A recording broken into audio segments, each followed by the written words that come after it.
नमस्कार, आप देख रहे हैं एबी स्टार न्यूज और मैं हूं आपके साथ कोमल गंगवार।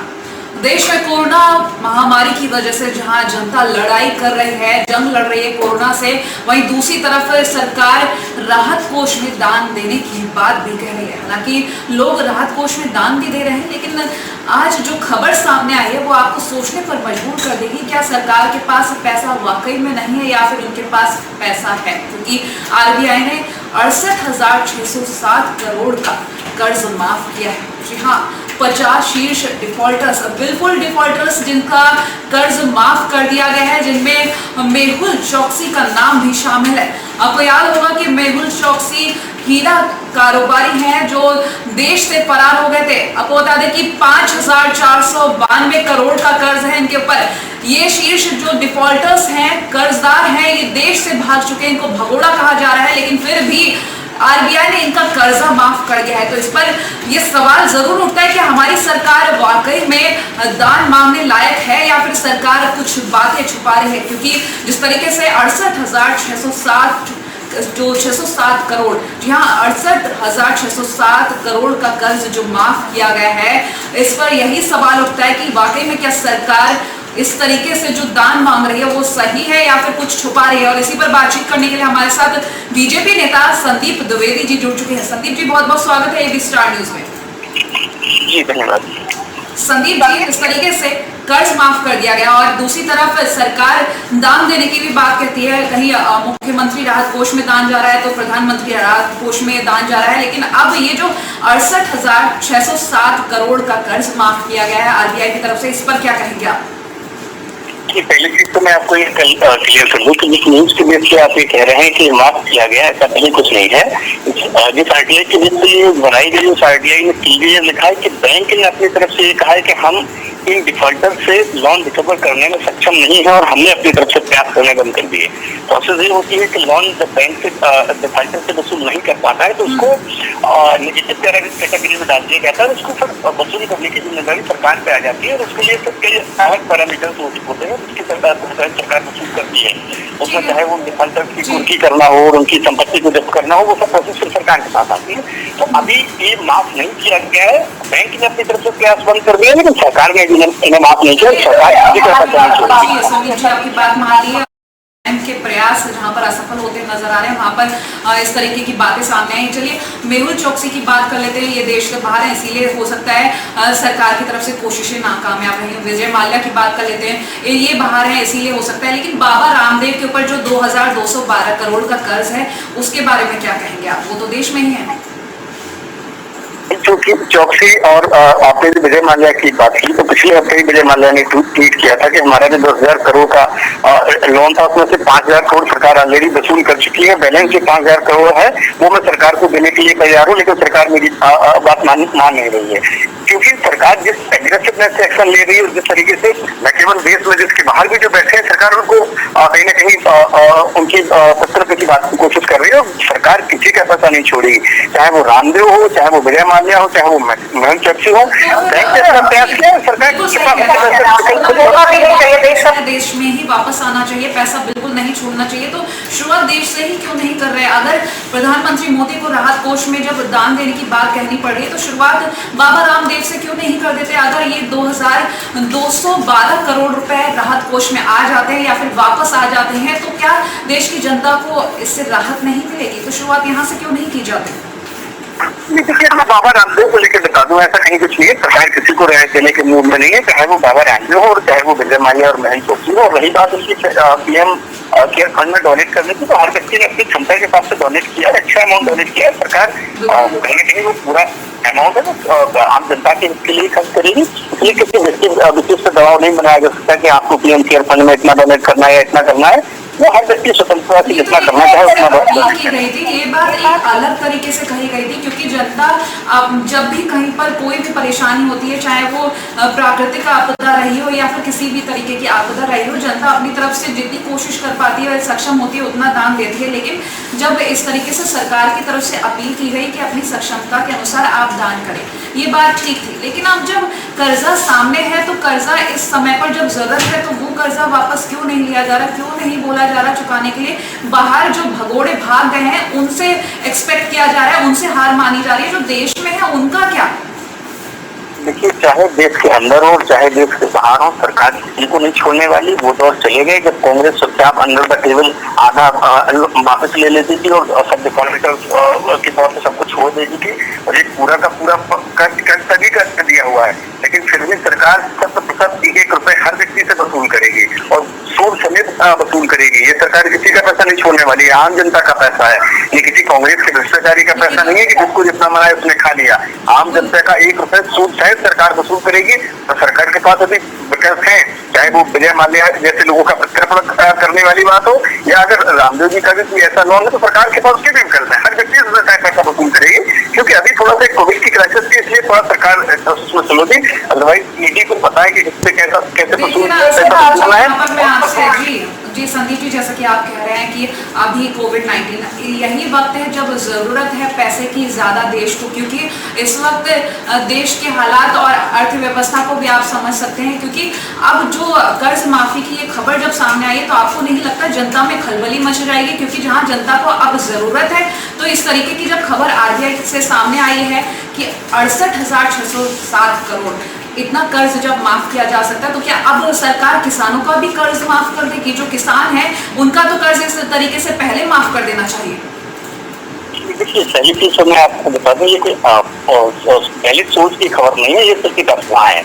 आरबीआई में जिस तरीके से आरटीआई डाल के पूछा गया है, आरटीआई अफवाह नहीं है। आरटीआई की रिपोर्ट के अनुसार ये जो 16 फरवरी को एक याचिका दाखिल की गई थी, उसके बाद जो खबर सामने आई है, ये 68,607 करोड़ रुपए का आंकड़ा सामने आया है। अफवाह इसको नहीं कहा जा सकता। आप अगर उसकी लैंग्वेज को समझो, वही मैं आपको बताने की कोशिश कर रहा हूँ। देखिए, बैंक का काम किसी से लोन वसूल करना नहीं होता है। सुप्रीम कोर्ट की भी डायरेक्शन है कि बैंक किसी की कालर पकड़ के वसूल नहीं करेगा, बल्कि बैंक हमेशा रिक्वेस्ट ही करेगा। बैंक ने अपनी तरफ से रिक्वेस्ट करना बंद कर दिया है, आरबीआई ने रिक्वेस्ट करना बंद कर दिया है। अब कालर पकड़ के वसूल करने की जिम्मेदारी सरकार की है। और अब ये उसी स्टेज में ये नहीं आया, जब नेगेटिव कैटेगरी में जाता है तो सरकार उसको रोकने के प्रयास करती है, और सरकार हर व्यक्ति से वसूल करेगी, कहीं किसी को नहीं छोड़ेगी। और ये पैसा आम जनता का पैसा, आम जनता के नहीं यूज किया जाएगा। आम जनता का पैसा कब वापस आएगा? बहुत बहुत धन्यवाद हमारे साथ जुड़ने के लिए संदीप जी। इस तरीके से आम जनता का जो पैसा है आम जनता तक वापस लाने की बात कही गई। लेकिन यहाँ पर सोचने वाली बात है कि ये वक्त, इस वक्त में जो 68,607 करोड़ रुपए का कर्ज माफ कर दिया गया है, जिसको अफवाह कहा जा रहा है। आपको बता दें कि शीर्ष पर जिसका नाम है मेहुल चौकसी, उसका नाम सामने पहले भी आ चुका है। अगर इसके नाम की बात की जाए तो हीरा कारोबारी, आपको बता दें 5,492 करोड़ का कर्ज मेहुल चौकसी के नाम पर है। बाबा रामदेव की अगर बात करें तो 2,212 करोड़ का कर्ज। अगर विजय माल्या की बात की जाए तो 1,943 करोड़ का कर्ज। इस तरीके से तमाम लोग हैं जिसका जो 50 शीर्ष विलफुल डिफॉल्टर्स, आपको बता दें विलफुल डिफॉल्टर्स क्या होते हैं इनके बारे में बताएंगे। जो लोग जानबूझकर कर्ज चुकाना नहीं चाहते हैं उनको विलफुल डिफॉल्टर्स कहा जाता है, और ये वही 50 शीर्ष डिफॉल्टर्स हैं, विलफुल डिफॉल्टर्स हैं जिनका कर्ज माफ कर दिया गया है। कहने के अनुसार ये कहा जा रहा है कि खबरों के अनुसार माने तो ये कर्ज जो है आरबीआई की तरफ से ही माफ किया गया है। और अभी हमने जिनसे बात की उनका कहना यह है कि ये मात्र एक अफवाह है, क्योंकि बैंक कर्ज वसूलने में असफल रही है तो एक नेगेटिव इसको वे दे दिया गया है। जहां दूसरी तरफ खबरों के माने तो यही कहा जा रहा है कि आरबीआई ने इस कर्ज को माफ किया है। आपको बता दें जो आरटीआई की रिपोर्ट है उसके अनुसार प्रमुख आरटीआई कार्यकर्ता जो साकेत गोखले हैं, उन्होंने 50 शीर्ष विलफुल डिफॉल्टर्स के बारे में जानकारी जुटाने के लिए 16 फरवरी तक के जो ऋण थे उसकी मौजूदा स्थिति जानने के लिए एक याचिका दाखिल की थी। उसके अनुसार जो आंकड़ा सामने आया 68,607 करोड़ का आंकड़ा सामने आया है, जिसमें मेहुल चौकसी का नाम सबसे पहले। तो लगातार हम आपको बता रहे हैं कि किस तरीके से ये कर्ज माफी की खबर सामने आई है। थोड़ी बात अब कर लेते हैं मेहुल चौकसी के बारे में। मेहुल चौकसी और नीरव मोदी, इन दोनों ने मिलकर 14,000 करोड़ का घोटाला किया था और देश छोड़कर भाग गए थे। रिश्ते में दोनों मामा भांजे लगते हैं। देश में मेहुल चौकसी का ब्रांडेड ज्वेलरी का बिजनेस था। आपको बता दें मेहुल चौकसी का बड़ा नाम है, और मेहुल चौकसी की हीरा कारोबारी नीरव मोदी के साथ जो रिश्ता है वो मामा भांजे का रिश्ता है। चौकसी ने 2001 से 2005 में नक्षत्र, अस्मी, डीडामास और सम्मी ब्रांड शुरू किया था। चौकसी की गीतांजलि कंपनी है जो उसकी 2 बहनों के नाम पर कंपनी बनाई गई है। लगभग 130 करोड़ रुपए तक इसका बेनिफिट था। गीतांजलि कंपनी के ऊपर ही जो कर्ज है इसी कंपनी से सामने आया है। और इसी पर बातचीत करने के लिए हमारे साथ इस वक्त सपा प्रवक्ता मनोज यादव जी जुड़ चुके हैं। मनोज जी, बहुत बहुत स्वागत है आपका एबी स्टार न्यूज़ में। धन्यवाद आपको। मनोज जी, ये 68,607 करोड़ का जो कर्ज माफ किया गया है, इस पर क्या कहना चाहेंगे? ये जो दौर चल रहा है कोविड-19 का, उस दौर में अगर ये खबर आती है कि मोदी सरकार जो इस देश को तथाकथित रूप से हमेशा ये कहती कि ये असली राष्ट्रभक्त हैं, इस देश का भला करने वाले यही हैं, इससे पहले जो थे या जो और भी लोग आए वो लोग इस देश का भला नहीं कर पाए, तो आप जब न्यूज चैनल ये दिखा रहे हैं कि उन लोगों का कर्ज माफ कर रही है सरकार, जिन लोगों ने इस देश की मिट्टी से, इस देश की सामाजिकता से, आर्थिकता से सबसे गद्दारी की है, उनका अगर कर्ज माफ कर रही है और उनको लाने का भी काम नहीं किया जा रहा है, ये बहुत ही भारत का दुर्भाग्यपूर्ण है, भारत की जनता का दुर्भाग्य है। और सरकार के ऊपर से नकाब जो ओढ़ रखा था राष्ट्रीयता का, ईमानदारी का, इन सब चीजों से बिल्कुल उतर गया है। जो बचा है वो गोदी मीडिया जैसे कुछ चैनल होंगे जो बचा रखे हैं, बाकी आप जैसे चैनल भी अपनी बात को उठा रहे हैं, जनता को बता रहे हैं, तो ये कहीं ना कहीं पूरी तरीके से पर्दाफाश हो चुका है। और मेरे ख्याल से इस सरकार का अंत हो जाना चाहिए। ये अगर सरकार इसी पॉलिसीज के, इसी सिस्टम के हिसाब से चली तो 4 साल बचे हुए जो हैं इस सरकार के, ये देश तबाही की तरफ जाएगा, इसमें दो राय नहीं। जी बिल्कुल सही कहा आपने। लेकिन यहाँ पर मैं आपसे पूछना चाहूंगी, जब ये भगोड़े जो भागे थे देश छोड़ के, उस वक्त कांग्रेस की सरकार थी, घोटाले का जब मामला सामने आया था, कांग्रेस की सरकार थी, अब जब कर्ज माफी हुई है तो बीजेपी की सरकार है, तो आप गलती किसकी मानते हैं? यहाँ पर जिम्मेदारी किसकी ठहरती है ये घोटाले की? देखिए, जिम्मेदारी जब जो सरकार रही है, जिसने जो गलती की तो उसकी जवाब दे। देखिए, लोकतंत्र है, किसी राजा का तंत्र नहीं है, लोकतंत्र है और डेमोक्रेसी है इस देश में। जब जिसके कार्यकाल में जो चीजें गलत हुई हैं उसके लिए हमारा कानून है, कानून उसको, कानून समझ जो उसका कांग्रेस जी ऐसा मान लिया जाए, जैसे कि आपने अभी कहा कि सरकार का अंत होना बिल्कुल फिक्स है, तो ऐसा मान लिया जाए कि कांग्रेस एक तरीके से फेल सरकार साबित हुई, क्योंकि उसके समय में जब घोटाला हुआ तो कोई भी कदम नहीं उठाया गया और उस समय कांग्रेस फेल साबित हुई। और अब जो कर्ज माफी की गई तो आपने जैसा कि कहा कि अब सरकार का अंत फिक्स है, तो ये जी मूलभूत बात आपसे करना चाहूंगा और आपके चैनल के माध्यम से आपके दर्शकों को भी बताना चाहूंगा, हम किसी कांग्रेस के हिमायती नहीं है और न ही किसी और बीजेपी के हिमायती हैं, हमारी अपनी विचारधारा। लेकिन एक बात समझने की बात है, वो वही कांग्रेस को जब मैं देखता हूँ, फिर चाहे वो जो यहाँ गेम हुए थे कॉमनवेल्थ गेम, उसका घोटाला हो या 2G का घोटाला हो, जितने भी घोटाले हुए क्या उस रिज्यूम में, उसमें सभी को उन पे मुकदमे चले और सभी पे लगभग जैसे जेल जाना पड़ा वो जेल गया, जिसको सजा होनी थी सजा हुई। लेकिन ये इकलौती सरकार हिंदुस्तान में 70 सालों में है जो राष्ट्रतंत्र से मेल खाती है कि अगर वो राजा के मन की बात है, अगर दे दिया तो दे दिया सजा, नहीं दिया तो नहीं दिया सजा। तो इस वक्त की और पिछली सरकारों में सिर्फ डिफरेंट इतना ही है कि ये अपने लोगों को सजा नहीं दे सकते। मैंने कहा चोरी कभी भी हुई हो जो कोतवाल होगा, अगर मैं एक सेकंड बताऊंगा, और अगर मेरे आने से पहले इस थाने में किसी ने चोरी की, हत्या की, तो जब मैं आऊंगा तो क्या मेरा ये धर्म तो है नहीं कि उसको छोड़ दूं? मेरे कार्यकाल में हुई तो मैं नहीं हुई, और अगर उसका केस पेंडिंग है तो हम उसको सजा दें। ये महत्वपूर्ण है, महत्वपूर्ण ये नहीं है कि किसके कार्यकाल में हुआ, सजा दे, क्योंकि आप ईमानदार हैं, आप देशभक्त हैं, आप देशभक्त का और थाली ताली बजाने वालों से वो प्रमुख हैं, दुनिया की नई टेक्नोलॉजी लाने वाले लोगों में से। लोग कोविड से लड़ने के लिए क्या कर रहे हैं, ये सरकार क्या कर रही है, तो इसलिए इनकी, वैसे तो मैं दिल से आपको बता रहा हूँ, मैं इनकी बुराई भी करना नहीं चाहता, क्योंकि बुराई भी शर्मा जाती है कि किसकी बुराई आप कर रहे हो। जी, तो इन शॉर्ट आप ये कहना चाहते हैं कि ये जो मेहुल चौकसी और विजय माल्या का जो शीर्ष पर नाम आ रहा है, ये सरकार के अपने लोग हैं जो देश छोड़ के भागे। इसका मतलब ये है कि सरकार ने इनकी मदद की, क्योंकि आपने कहा कि अपने लोगों पर एक्शन नहीं लिया जा रहा है, चाहे कार्यकाल किसी का भी हो। अगर आप बिल्कुल प्योर हैं तो आप एक्शन लेंगे, लेकिन इन पर एक्शन नहीं लिया गया। तो क्या ये लोग सरकार के अपने थे? देखिए, इसमें दो राय नहीं है कि ये मैं कोई मेरा आरोप नहीं है या मैं कोई किसी साक्ष्य के आधार पर ये आरोप नहीं लगा रहा हूँ। रियलिटी है, और वो रियलिटी ये है कि जिसने, जैसे कांग्रेस का कोई सांसद है, कोई मंत्री है, अगर उसके खिलाफ किसी तरीके का कोई केस चला, तत्काल अगर वो आ गए, सिंधिया को ले लीजिए, सिंधिया के खिलाफ किस तरह के जांचेस के मामले थे और कौन सी जमीन का मामला था, सिंधिया जी बीजेपी में आ गए, बात साफ हो गई। इससे पहले जितने भी लोग कांग्रेस छोड़ के किसी और दल को छोड़ के गए, अगर उनके खिलाफ कोई जांच या कहीं वो फंस रहे और वो आ जाए बीजेपी में, तो बात साफ हो जाए।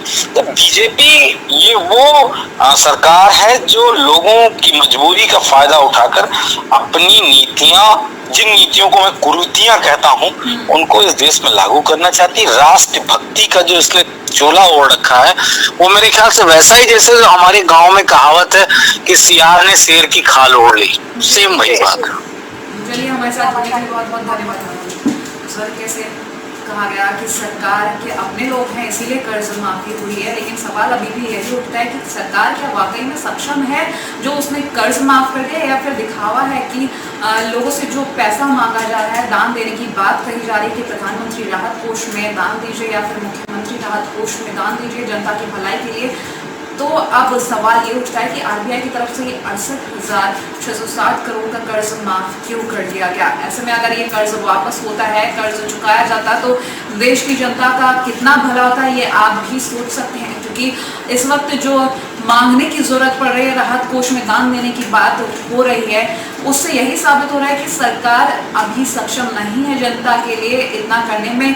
लेकिन जहां दूसरी तरफ अब कर्ज माफी की जो बात सामने आई है, इसको देखते हुए यही लगता है कि सरकार के पास में इतना पैसा है कि जो कर्ज माफ कर दिया गया है। तो वहीं एक बार फिर से आपको बता दें कि 68,660 करोड़ रुपए का कर्ज माफ किया गया है आरबीआई की तरफ से। ये खबर प्रमुख आरबीआई कार्यकर्ता साकेत गोखले ने 50 शीर्ष विलफुल डिफॉल्टर्स की लिस्ट जो 16 फरवरी 2020 को इनकी मौजूदा स्थिति जो कर्ज की थी उसके बारे में जानने के लिए जो दाखिल की थी याचिका, उन्होंने आरटीआई किया था दाखिल, उसके जरिए अब जो खबर सामने आई है वो 68,660 करोड़ का कर्ज सामने आया है, जिसको आरबीआई के जरिए माफ कर दिया गया, जिसमें शीर्ष पर नाम है मेहुल चौकसी का, बाबा रामदेव का, विजय माल्या का। बता दें मेहुल चौकसी पर जो कर्ज है उसकी बात कर लेते हैं, 5,492 करोड़ मेहुल चौकसी पर कर्ज है। बाबा रामदेव की बात करेंगे तो 2,212 करोड़ बाबा रामदेव पर है, और विजय माल्या की बात करेंगे तो 1,943 करोड़ रुपए विजय माल्या पर है। बता दें कि मेहुल चौकसी की 5,492 करोड़ की रूप जो कर्ज का रूप है वो गीतांजलि जेम्स लिमिटेड के नाम से सामने आया है। आरबीआई ने खुद 50 टॉप डिफॉल्टर्स के जो 68,660 करोड़ रुपए का कर्ज है वो माफ किया है। इसका खुलासा जो है आरटीआई कार्यकर्ता ने आरटीआई दाखिल किया था, साकेत गोखले की तरफ से सामने खबर आई है। एक बार फिर से आपको बता दें कि साकेत गोखले ने क्या कहा, जिससे तथ्य का खुलासा सरकार ने नहीं किया, उस तथ्य का खुलासा अब हुआ है। उसका खुलासा करते हुए आरबीआई के केंद्रीय सार्वजनिक सूचना अधिकारी अभय कुमार ने 24 अप्रैल को ये जवाब उपलब्ध कराया, जिसमें कई चौंकाने वाले खुलासे सामने थे।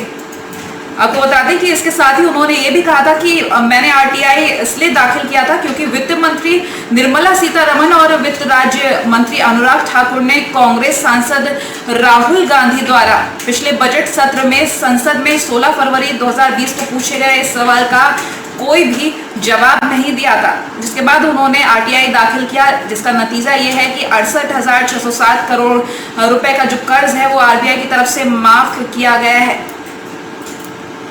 50 डिफॉल्टर्स, जिनको विलफुल डिफॉल्टर्स कहा जाए तभी बेहतर, क्योंकि जानबूझकर कर्ज न चुकाने वालों को विलफुल डिफॉल्टर्स कहा जाता है, जो देश छोड़ के भाग चुके हैं। बाबा रामदेव की अगर बात की जाए तो वो देश में हैं, जिनके ऊपर 2,212 करोड़ का कर्ज बताया जा रहा है।